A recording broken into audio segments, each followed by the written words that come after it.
studios in New York City. This is Charlie Rose.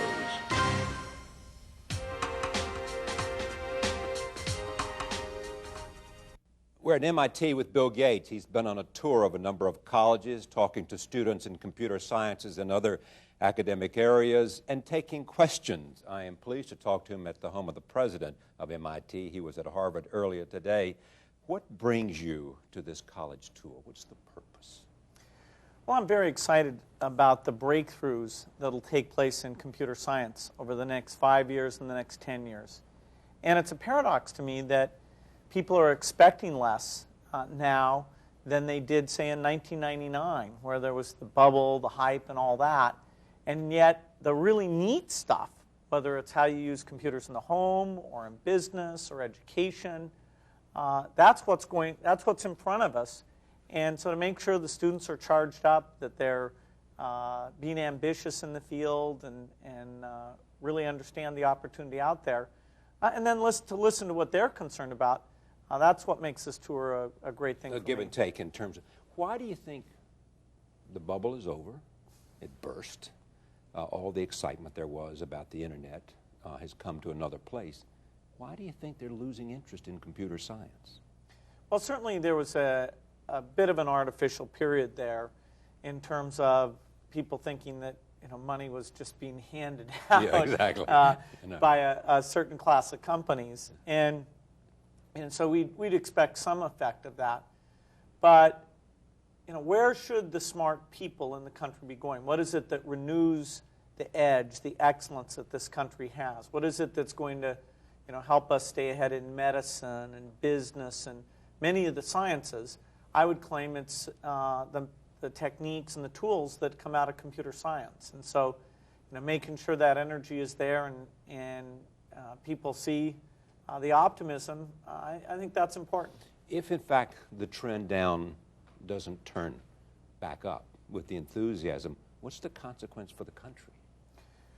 Well, the country has two ways it can deal with that. One is it can let people educated in computer science in other countries come in, if the visa and simplicity of doing that works well. Or they can face the idea that when there's demand for this work, that work will have to be done elsewhere. And that's nothing to do with paying less money.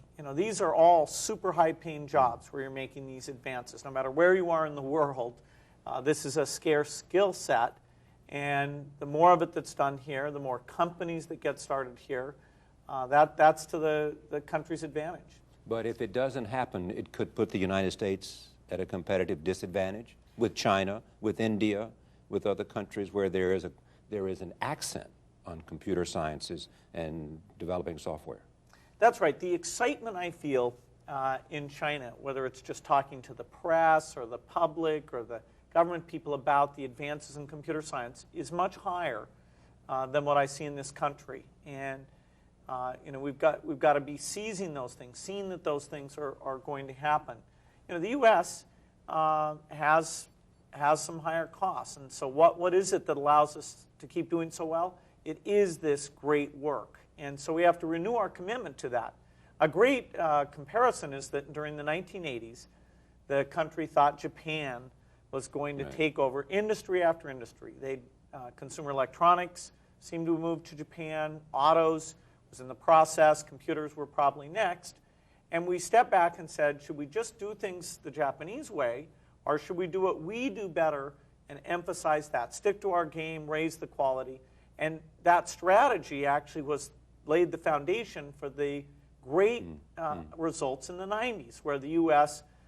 Benefited the whole world with its advances, but no country created more jobs, more wealth than the United States. But was there a conscious decision by a group of people? Did somebody lead the way to say, wait a minute, in other words, we can't simply hand over the future to the Japanese. We, in fact, have to do something at home. Was it a series of business leaders? Was it a government decision? Was it an academic decision? How did that happen? In the two key fields that really make a difference, in the area of biology and computer science, government funding of research is very important. In the computer area, it's often DARPA, which is the Defense Department's Advanced Research Group. And they looked at the Japanese model, where Japan had taken one unified approach to artificial intelligence and tried to get everybody involved in this one approach, versus the U.S. approach, which was giving out grants and sort of letting people pursue 50 different ways of doing things.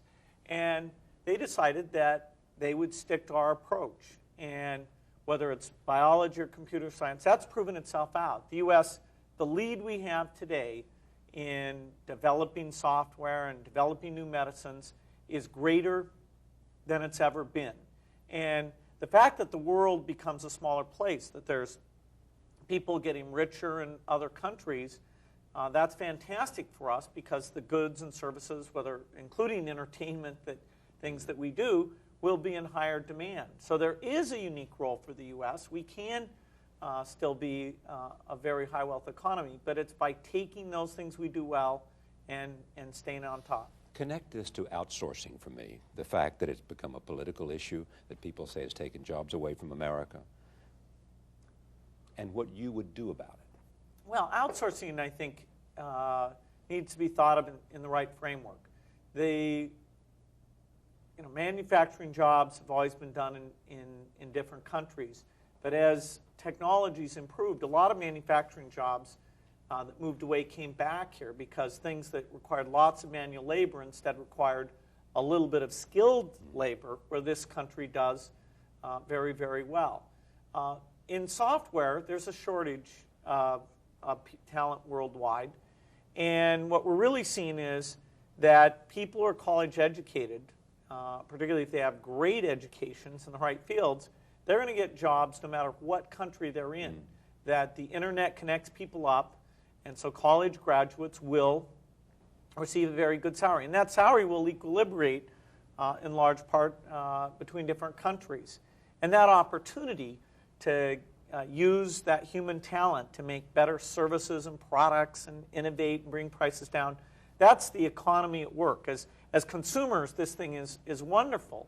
As citizens here, we have to say, okay, can the U.S., as the world's getting richer, make sure that our portion continues to grow as well? And that's about our education system. That's about our letting smart people who want to come to this country. And I think that's very achievable. The sense of concern, people need to understand that this is a very solvable thing. You went to Harvard this morning. You went to the Maxwell Dworkin building, named after your mother and Steve Ballmer's mother. It is the Harvard Engineering and Applied Sciences building. Tell me about that. What was that? What does it mean to you to revisit this and to honor your mother? Well, on that site of that Maxwell Dworkin building was a building called Aiken Lab that was dingy.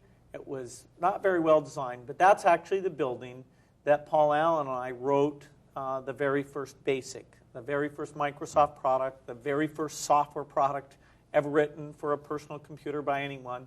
That was the founding of Microsoft, is that Paul and I came up with some ideas to use those big computers to write software for a small computer. So I have a lot of fond memories of being there and coming in at night and meeting with the other grad students who were there. The new building is 100 times better. The way it lets people collaborate, the size of it. But it's wonderful to see that the tough work in computer science and great people are there working hard. It was fun for Steve and I to do that together, because he and I have had a business partnership that's generated way more success than either of us would have ever expected. And we've really done that together. And the role your mother played in your own Well, both Steve and life? I were very close to our parents. And my mom passed away about 10 years ago, and so having part of the name be her maiden name, likewise for Steve, whose mother's passed away, that was very fitting for us, because our mothers were amazing women who sort of pushed us to do better, and would have loved to have seen that building. Software, for you, is the key to the future. You've dedicated, it's made your fortune, it's provided, it is, you're the chief software architect, and your feeling is that it is essential to the future. Tell me how it's going to change the world for the rest of us and why it is essential. Well, software is magic. Software is what can make systems automatic. It can make them easy to use. It's the key ingredient that can allow us to preserve people's privacy, show them how they can get the benefits of the internet and yet be in control of their information. It's the advance that's going to take the problems of spam and make those something that don't really waste a lot of people's time. Software is what's going to do speech recognition. So instead of just using the keyboard, we can talk to our computers. We can use handwriting, and it'll see that ink and know exactly what we're trying to say. And so these frontiers are not way out in the future. These aren't wild dreams. These are things that, because of the research work that Microsoft is doing and universities are doing, these problems will be solved.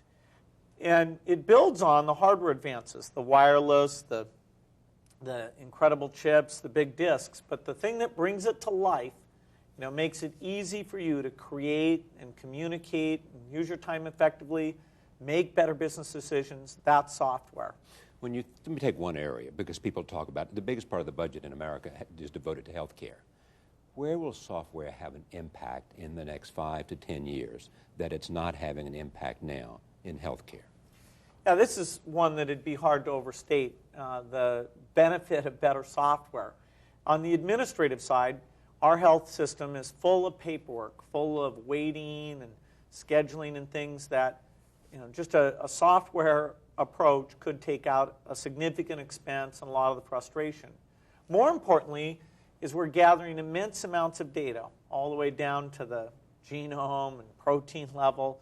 We have information about how these systems work.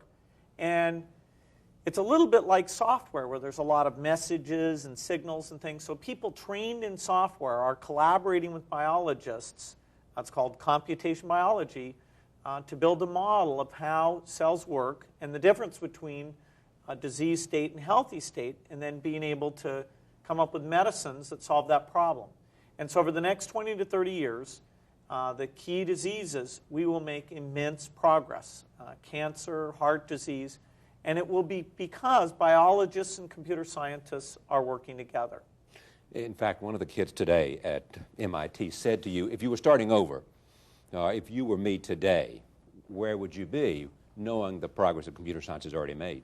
And you said two things. One, artificial intelligence would be fascinating for you, and the other thing would be computational biology. That would be where you could say the future is ahead of it. That's right. Artificial intelligence is that famous problem of making the computer learn, making it able to improve and understand things the way we do. Very tough problem, but one that I'd love to be a young person working on. And computational biology is taking all of this theoretical richness that comes out of the computer world and saying, okay, let's sit down with the biologists and use that, and therefore understand how does the AIDS virus mutate, and how can we attack that? How does the immune system almost get it but not really get it? It's the people who are thinking about that in new ways that are going to provide the breakthrough. Can you make the case that for computer software, the future in terms of the immense opportunity is as great as it is in terms of what it offers in medicine and using the human genome understanding we have just discovered?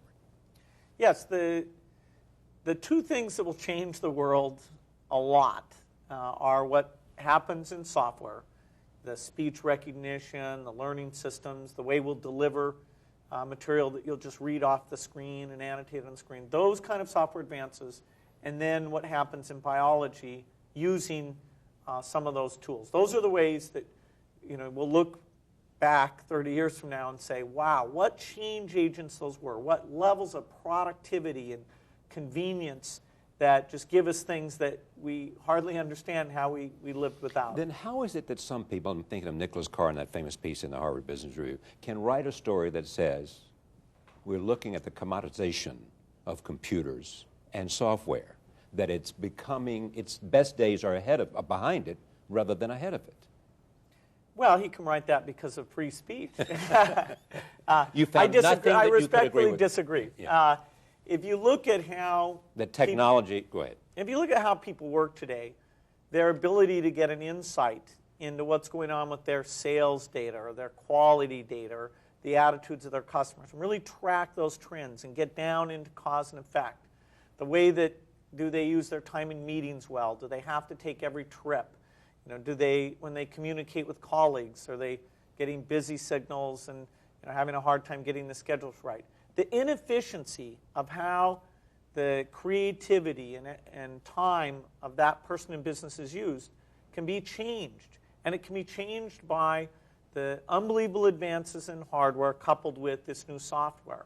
The idea that you'll just dive in and see those trends, we'll take that for granted. The idea that you can coordinate your work and buying and selling can be done. You can find the very best person who can sell you something. Even if you never met them, you can find them anywhere on the planet. These advances will give us productivity that will be way greater, more than double what we got in the 1990s. And that kind of productivity advance, it changes the competitive fates of businesses, but it also drives the economy to new levels. Businesses are just beginning to appreciate how much they can use technology rather than the end of looking at the best days are behind it. If you think about speech recognition, if you think about artificial intelligence, where are we going to be? Think out loud for me and for my audience, where we might be in 50 years, speech recognition, in terms of being able to duplicate how the brain works, all of that. Well, certainly. And what will be the toughest barrier to break? What will be the hardest thing to conquer? Well, even if we take a much shorter time frame, say 15 to 20 years, all of the peripheral things that humans do, seeing, listening, recognizing handwriting, the computer will be as good at those things as the human is. Software will allow that magic to take place. And so in some ways, the computer will recede as a device that when you walk into your living room, by just listening to your voice or by seeing you in there, the shows that you care about will be brought up, the sports results you care about, the whatever's going on in terms of people who want to get in touch with you will be brought up. And you won't think about that being a computer. Any screen in the house that you're near will provide the information that is most relevant to you. And so it's strange that as the computer becomes more and more important, it gets broken up into these pieces that are small enough and discrete enough that you won't even think computer in that time frame. But all of the ways of input and interaction, the fact that we're all connected up, even the developing countries, people connected up there, that'll be taken for granted. Speaking about the digital divide is another question you frequently get. Where are we in terms of shrinking the digital divide?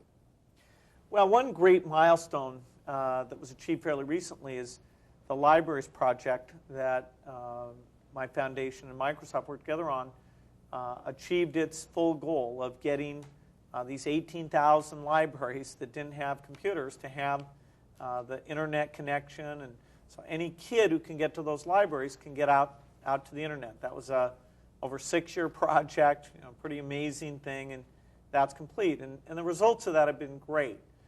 We need to go further. We need to get into every community center. We need to renew what goes on in the schools and how the teachers get drawn into that, the curriculum.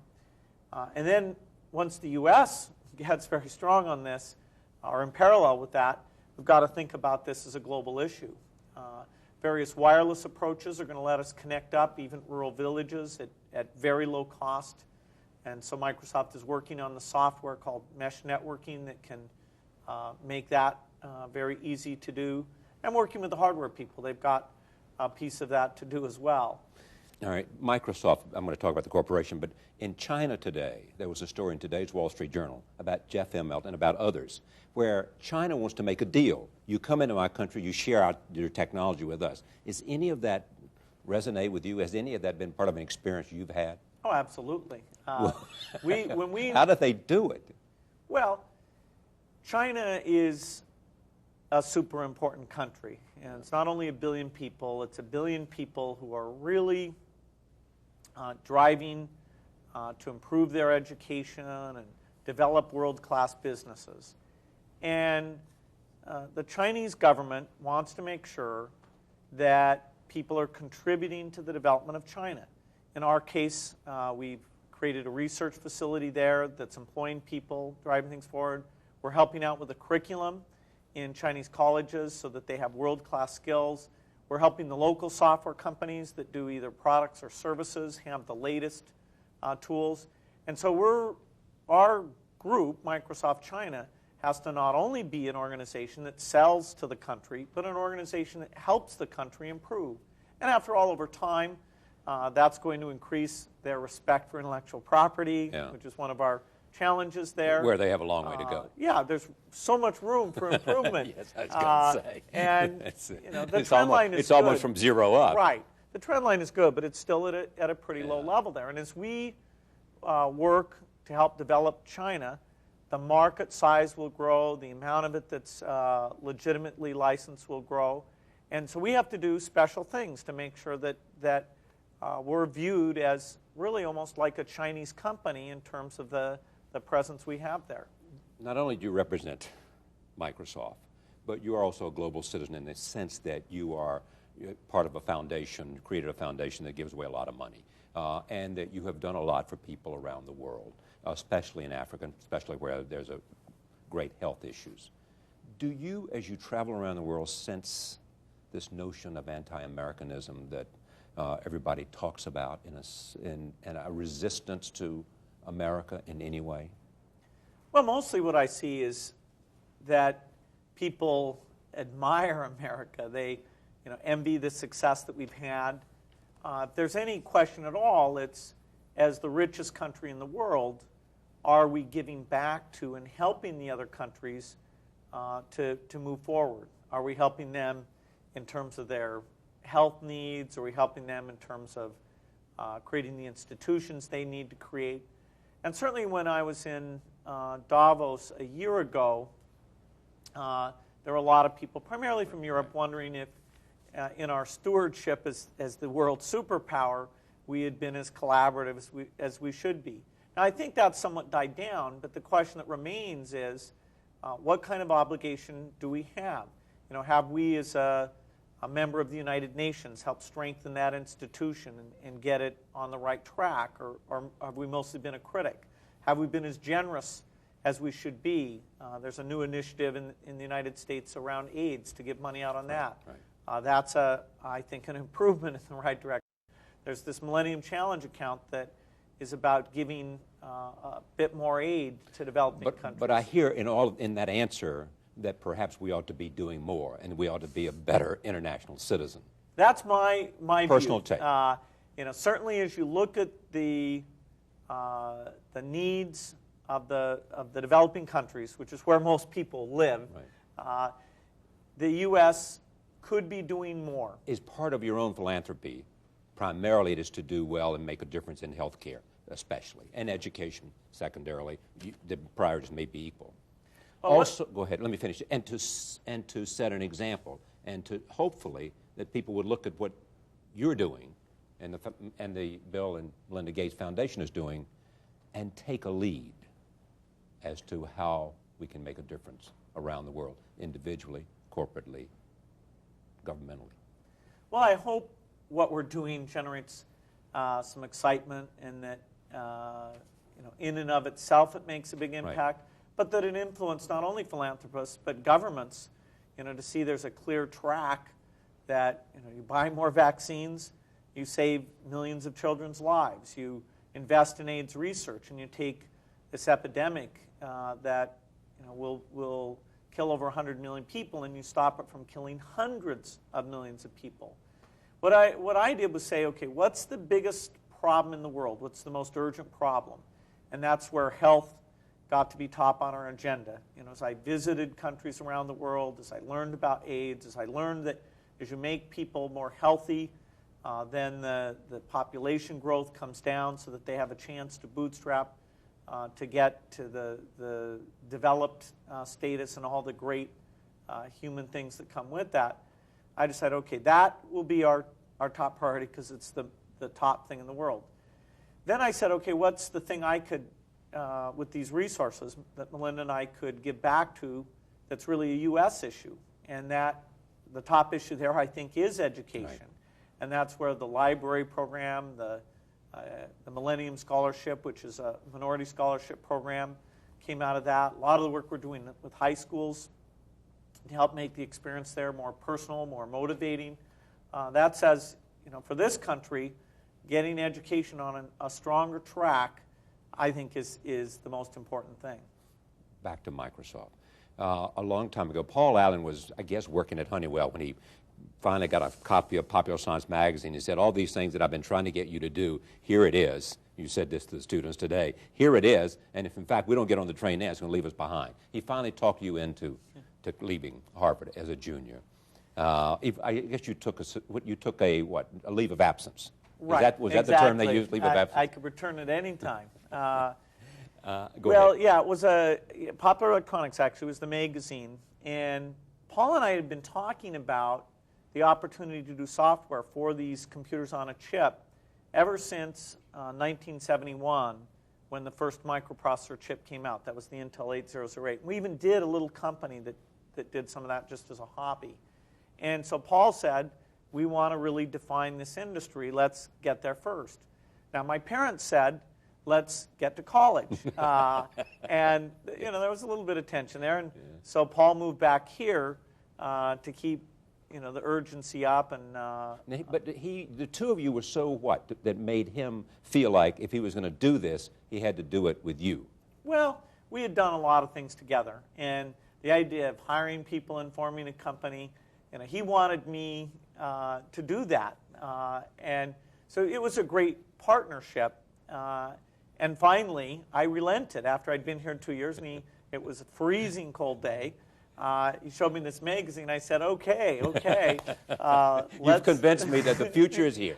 Yeah, and so that's when we wrote the BASIC that became the first product, and then started Microsoft. The mission today, tell me what you want to do with Microsoft software over the next 10 years in context of three things: convergence, seamless computing, ubiquity, and different architecture. Well, the original vision statement was pretty fantastic, the computer on every desk in every home, because it lasted 20 years. And then, in a sense, we were too successful. It was a statement that people would look at and say, well, of course. I mean, they've done why not? Exactly. Haven't you done that already? Not right. really, but we'd gotten a long way towards it. Also, and certainly gone further than both of you could ever have imagined. That's right. It was a dream come true. But the next stage was clearly not about just the personal computer, just having that one device, but rather about having your phone, your wristwatch, yes. your more about that later. TV set, something in the car, all of those things working on your behalf to make communications, to make collecting your memories, to make collaborating, to make those things way, way better. And so we revised the statement to make it more personal, to talk about the empowering nature of these tools and how our mission is to build the software that empowers people to be creative, to do their best work, to learn the best, and to have fun. How is the software going to change? Because if you just take Windows, you and I have talked before about Longhorn, which is a code name or a name you've given to a project to be the successor to Windows. You have said to me in a previous conversation, it is going to, I'm betting the company on Longhorn, whatever it is. When will we see it, and what is it? Well, Longhorn's ambitious enough that we don't know the date. It's not that we're being secretive. It's clearly quite a bit of work for us. Could be 2 years, more than that, but we're not sure of that because this is a breakthrough release. We have releases that are date-driven, right. and this is a release that's breakthrough-driven.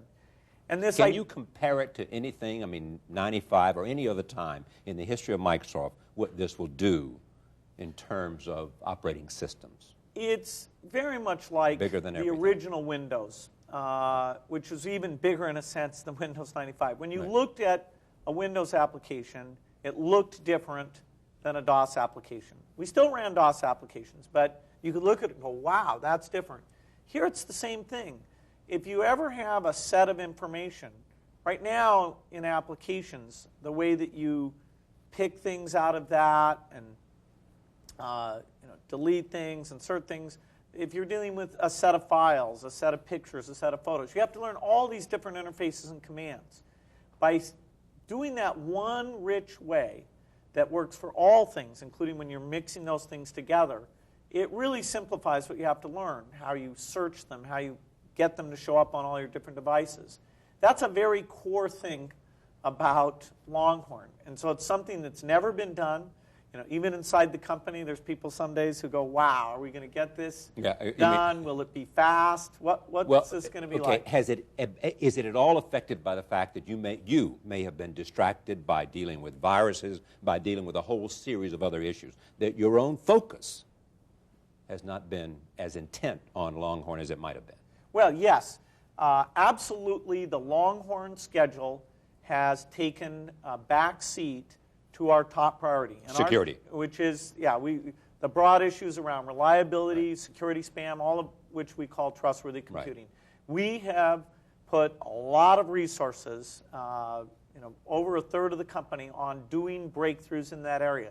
And so, for example, we have a Windows release that comes out within the next 6 months that the interface is identical, it runs the same applications, but all the advances in it relate to security, relate to making sure that people are running into far, far less of these problems than they've had. And so there's a ton of innovation along those lines. And people are already surprised at how we've really taken this on. The universities I've met, they're saying, wow, you are making advances. And the collaboration between us and these universities on these security issues is amazing. And that's why I'm so optimistic that this is not something that will hold back Microsoft or the industry, that we will be able to say that not only do you get these neat new features, but you get them in the framework of trustworthy computing. Spam. You and I talked about this in Davos, and you made front page headlines when you said, we'll get it in 2 years. Will we get it in 2 years? Well, we'll get it to be something that's not a big problem for people. Being able to have what we call caller ID for email, where the email's tagged in terms of who it comes from, and you can't fake that, that's part of it. So that anybody you send email to regularly is on your contact list, that just passes through. And then we only need to worry about making sure things from strangers comes with some sort of proof that lets you see that without being bothered by mail that really is just wasting your time. And getting those kind of proof techniques to be built into these systems, we are making really good advances in that. And that's why I say, if you take a 2-year time frame, we will have brought this thing down to a drastically reduced level, so it's not the big problem. Will you need some help from the government in this? Well, the government needs to make sure that people who are doing fraudulent things are subject to sanctions. And so the interest, both at the state and national level, has been very good at getting exemplary laws that make sure when they're fooling you, the subject fools you, who it appears to come from fools you, that's illegal behavior. And that is helpful. That's part of it. Technology is a huge part of this. But then for people who really break things and evade that technology, they've got to feel like it's not rewarding to waste millions of people's time. Will the majority of Microsoft revenue come from Windows successes, Longhorn? I mean, I'd love to know how Longhorn is going to make the world different than Windows does, but maybe we can talk about that another time. Will the vast majority of your revenue come from developing software, operating system software like Windows, or will it come from something else that you believe offers some extraordinary opportunity for growth? And I mean by that some new architecture, whether it is games, whether it is like Xbox and Xbox Live, whether it is in fact PDAs, whether it is some set-top box for the home. How do you see that as a rising revenue source? Because the competition is different. Right. We're doing a lot of things to get software into all these different devices. And we're working with set-top box manufacturers. We're working with watch manufacturers, car manufacturers, and just bringing the part that we're good at, which is making sure devices work together and they've got the right software. That's a good opportunity for us, but the things that are really the scale of Windows have to do with guaranteeing to users these things are going to work together, and that Microsoft, if there's any challenge you have, we will help you get all these things working together, and that you get neat software that's always kept up to date and improving. So things that are more like a subscription that are very inexpensive, but that we can get lots of people to sign up for, those we see as a new revenue source, and we're going to have to make it extremely valuable to people to do that. How big is developing search engines in your future? Well, the idea of navigating information, you see that throughout our software. We, over the last decade, have been working on natural language understanding, where you can read documents and summarize them and understand them. Search in the future won't just be bringing you back a bunch of lists of websites. It'll be bringing you back answers.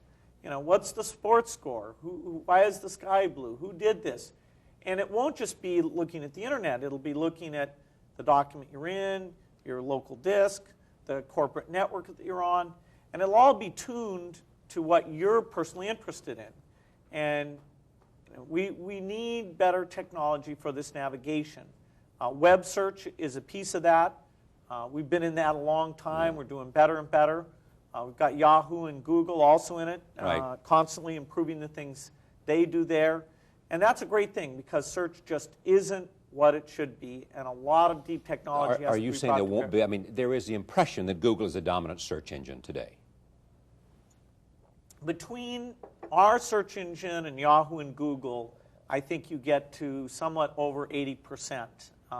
They're the largest, but they alone, I think, are on the order of 30 or 30-some percent. So, there really are three very serious players in this, and Google's done a very good job. But Yahoo just recently changed over and said it's doing it on its own. I mean, it hadn't been using Google. That's right. See, it's complicated whether you measure it at the level of what brand you're using it under versus what technology's underneath. Because that's right, Yahoo, it was Yahoo branded, but behind that for a while was the engine. Now Yahoo's using their own engine.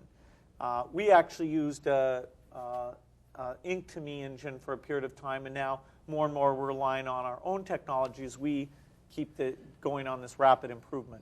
I want to take you to your day, because I've now mentioned about 7 or 8 areas of where the ability to create software for the future is crucial to you and to your company's success. What do you do? Because half of your day, or at least the afternoon, is spent giving away the money you make in the morning, to use your phrase.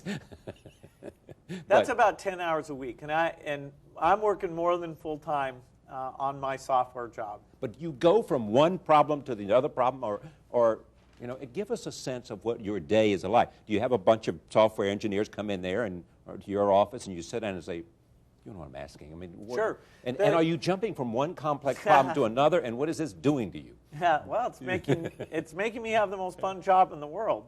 So the transition to Steve Ballmer being CEO, a little rough at the beginning because of acclimation to different things, you were saying, that has worked successfully, so it freed you up and made you happy the way you assumed it would in the beginning. Absolutely. I'm enjoying my job now as much as I ever have. And the last few years I was CEO, trying to balance the need for the business reviews and organizational decisions with being the chief technologist and making sure the product strategy was well coordinated and super ambitious, that was creating somewhat of an overload for me. And that's why I turned to Steve and I said, you're super good at all these things that the CEO has to do, and he took over the company and he runs it now. And super, super, super good at motivation.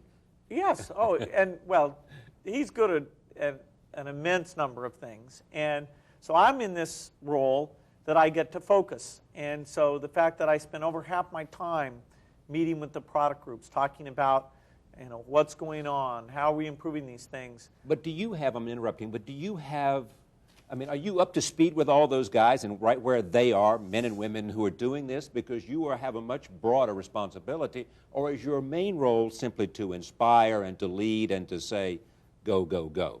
Well, they're specialists, and so they're going to know more. When I'm meeting with the natural language group, they know more about it than I do. When I meet with the Xbox group, right, they know more about it than I do. I do these things every 6 months. I take a week where I just go away all by myself, day and night.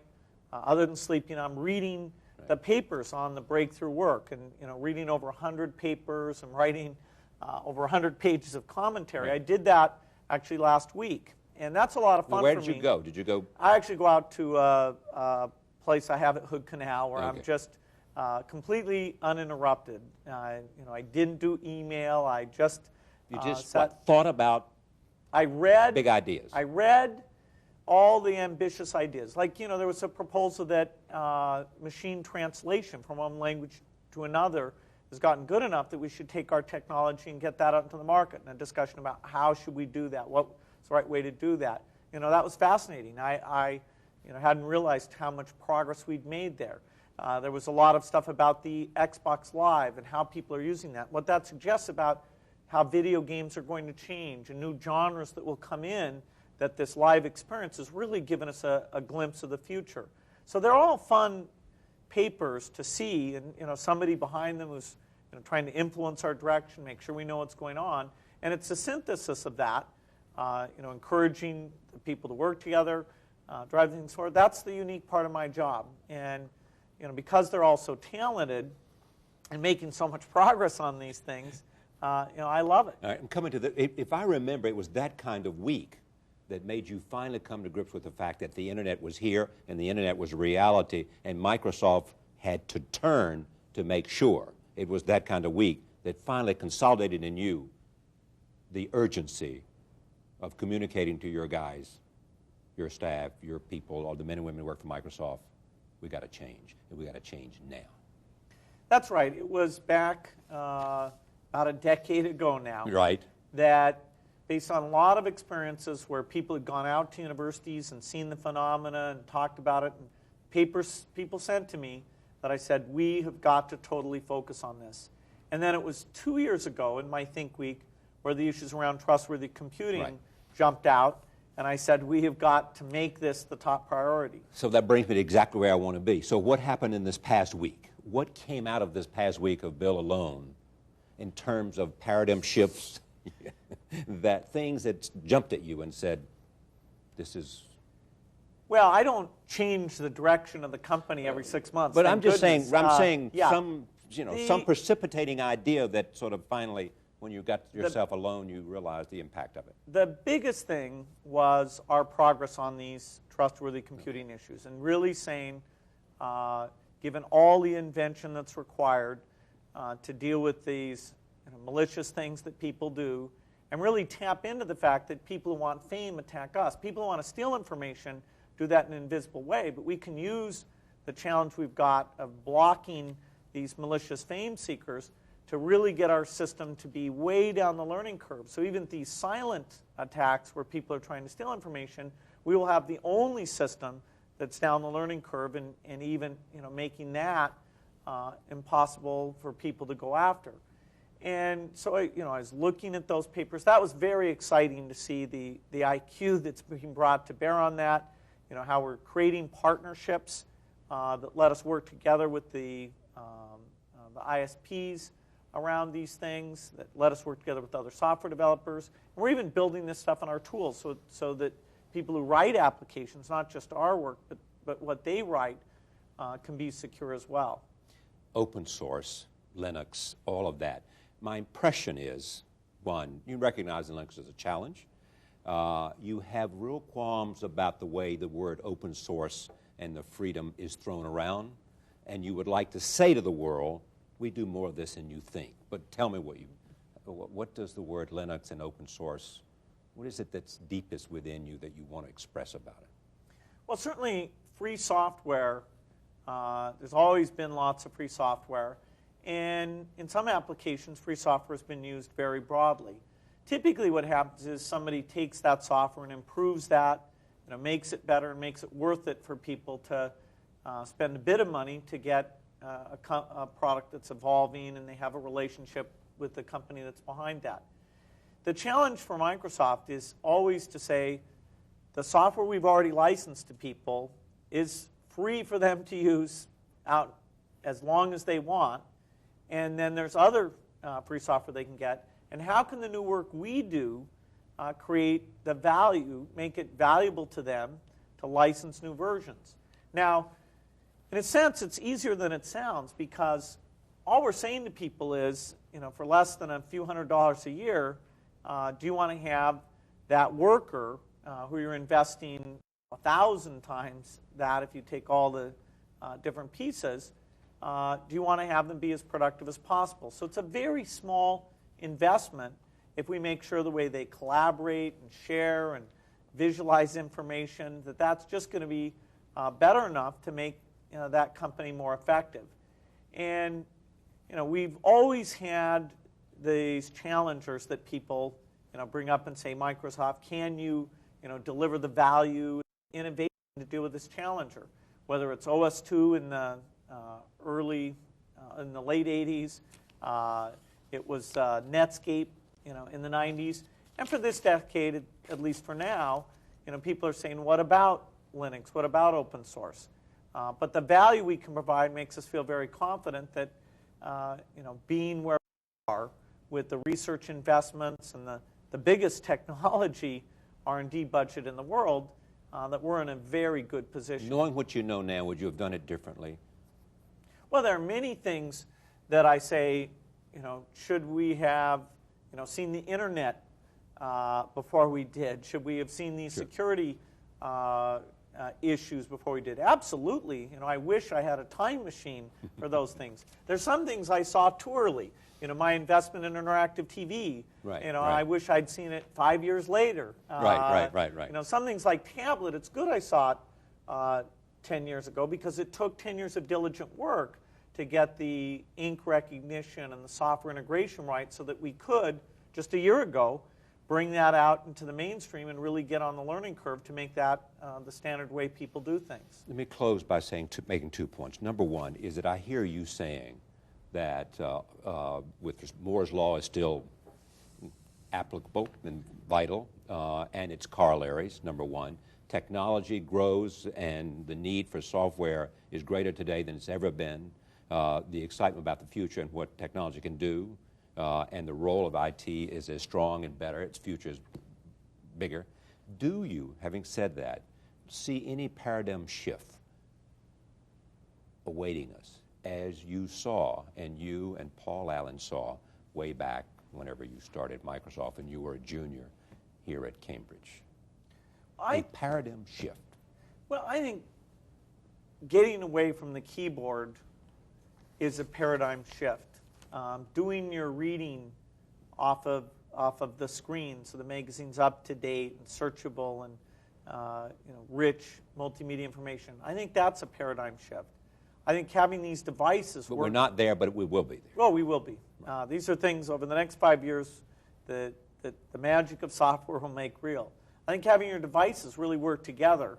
So simple things like photos you take with your phone, or you're getting your calendar, so you just see it, and that's the standard way you do things. I think that's a paradigm shift. We don't expect that today. In the world of TV, this idea that you can watch shows whenever you want, and people sometimes skip over the ads. That's a paradigm shift that industry is going to have to think about and adjust to, because whether it's the Media Center PC that we offer, or TiVo or satellite set-top boxes, that's becoming very pervasive.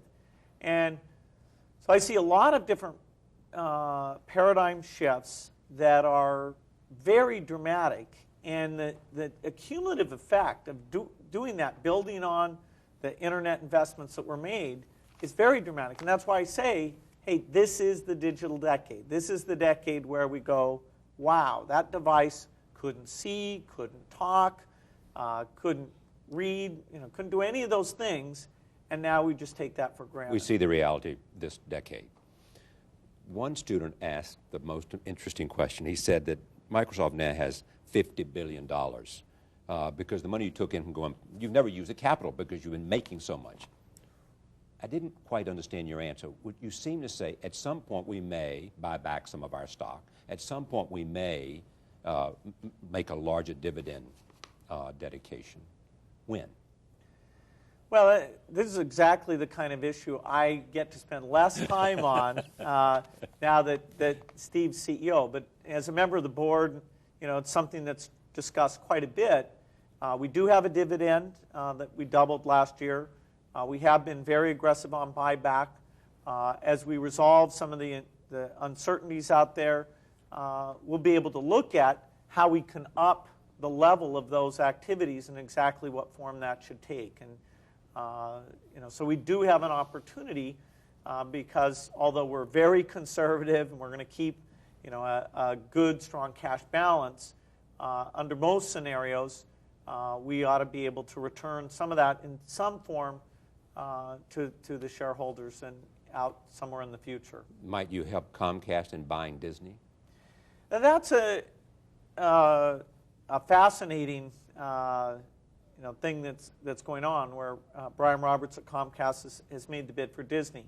We're not going to be involved in it because we're very focused on software. We've always said we don't want to own movie studios or control cable companies. There's plenty of opportunity and challenge in just doing software. And in fact, the trend has been more for us to take things like Expedia, the travel service we built to help us know how to do great internet software, and we spun that off. And it ended up over at Interactive. And so really staying focused on this area where the breakthroughs are coming. We have challenges, whether it's security or driving the value in a strong way. That is what we should spend our time on. All the things we've talked about in this conversation. Exactly. So is that a no, I'll not be involved with Comcast in any way in the Disney-Comcast issue? We're not part of the bid or anything. We have a great relationship with Comcast. We have a great relationship with Disney. Whichever way it comes out, we'll continue to have a great relationship with either one or two companies that are there. And may the better person win. Thank you, Bill. Thank you. Bill Gates at MIT, part of a college tour where he is talking to computer science students about the future, about software, and about computer sciences. Thank you for joining us. See you next time.